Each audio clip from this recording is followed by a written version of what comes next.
Hi everybody, this is Azriel from Formspring.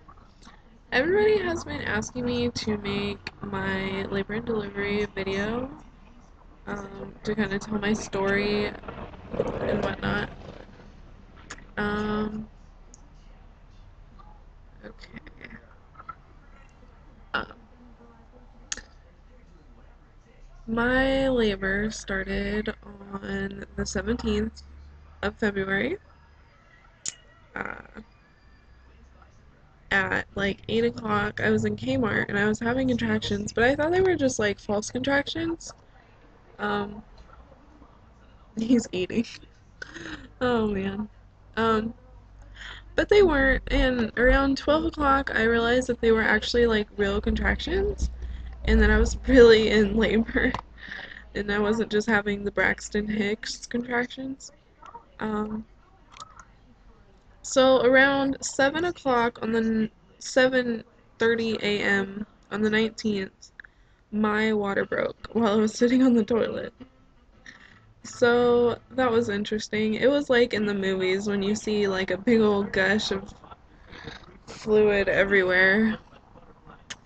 So that was interesting. And so shortly after that, I called my midwife and she had me go in the hospital to get checked, and I was still 2 centimeters dilated. So, um, I went home. I was very upset that I was only 2 centimeters. Um, what else? I was home all day in labor, the whole day of the night, or the 18th, on the exercise ball, trying to get my labor going, trying to get myself to dilate. And I was in the shower trying to relieve the pain. I had back labor. It was really horrible.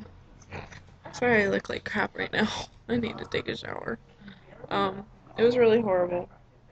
But I was in labor that whole day. I couldn't eat, and I didn't sleep that night either, the night before, so that was pretty tiring. I couldn't sleep because the contractions were so bad. Um,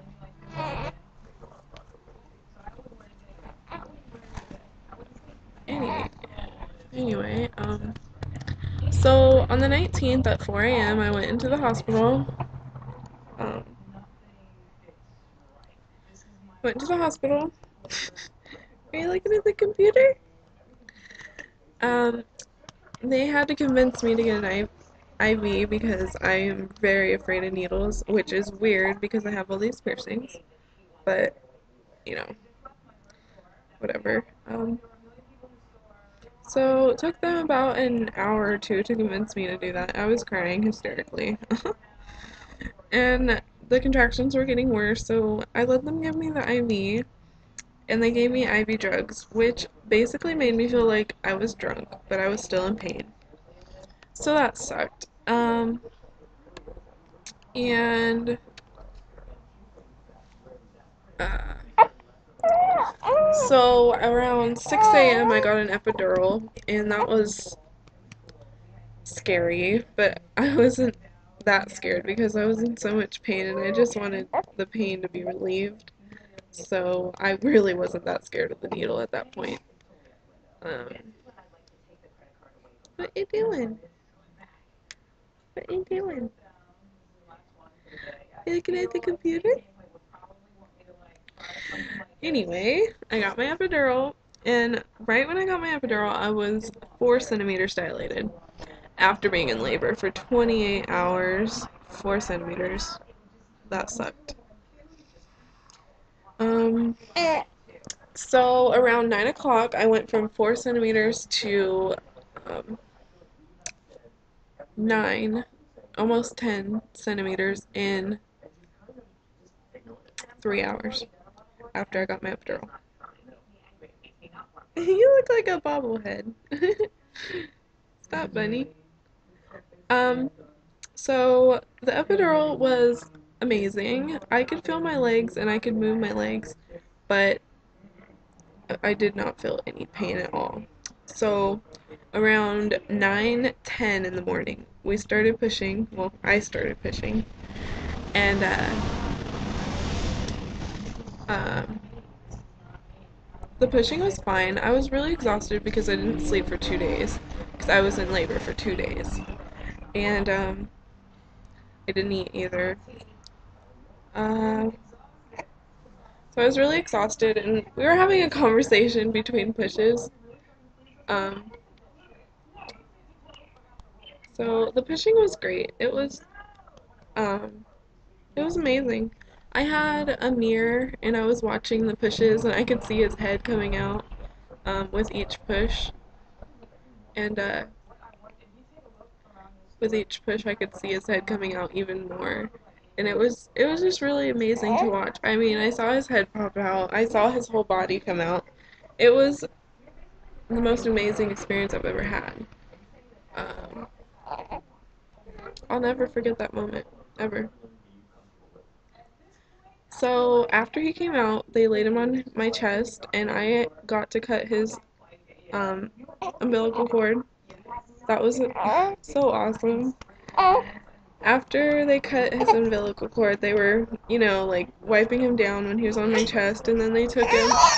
Oh, it's okay. They took him to the little incubator thing to measure him and uh, weigh him, and I kept looking over and trying to see him. And shortly after that, they laid him on my chest, on my bare chest, and we started trying to breastfeed, but he didn't really get it right then. So he was laying on my chest, just looking up at me, like, in amazement. I'll never forget his face when he was looking up at me.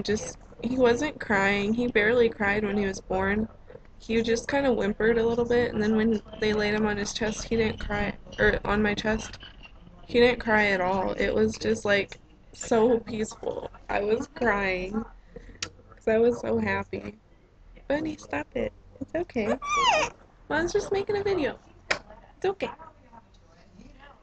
I was so happy. That was probably the happiest I've ever been in my whole entire life. It was amazing.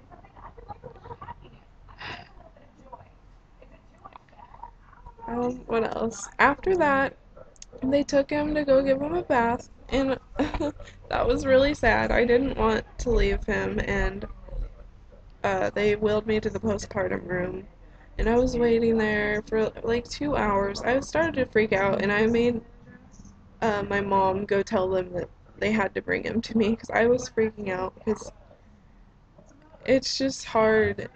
It was really hard to be separated from him after being with him for 9 months. Well, almost 9 months. Um, I don't know what else to say. I had to stay in the hospital for 2 days after that because I had the group B strep, and they wanted to make sure he didn't get it. So that sucked. That was probably one of the worst parts. I mean, besides the labor part. So, you want to say hi? Hi. Hi. Hi. Say hi, Skylar. Hi, fussy boy. Mwah. Mwah. What you doing? I don't know what else to say. It's okay. I don't know what else to say about that. That was pretty much my whole labor story, crammed into like 9 minutes. um, hey, I'm gonna go now because he's getting fussy.